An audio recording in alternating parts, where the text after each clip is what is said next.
வியாக்கிரபாதர் பூஜை செய்த வைக்கம் மகாதேவர் லிங்கமானது கால ஓட்டத்தில் நீரில் மூழ்கியது. பிற்காலத்தில் பரசுராமர் தமது யோக சக்தியால் ஆகாய வழியாக வடதிசை நோக்கி பயணம் செய்து கொண்டிருந்த பொழுது கருடன் சப்தமிட்டது.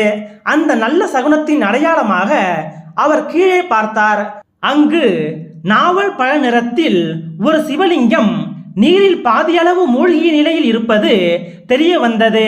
இதையடுத்து கீழே இறங்கி வந்த பரசுராமர் சிவலிங்கத்தை வெளியே எடுத்து ஆறத் தழுவி பீடம் ஒன்றை அமைத்து அதில் சாஸ்திர முறைப்படி சிவலிங்கத்தை பிரதிஷ்டை செய்து வழிபாடு செய்தார். இந்த விவரம் வைக்கம் தலபுராணத்திற்கு அடிப்படையான பார்கவ புராணத்தில் தெரிவிக்கப்பட்டுள்ளது. பரசுராமர் வழிபட்ட இந்த சிவலிங்கமானது கரன் என்ற அசுரனால் வலது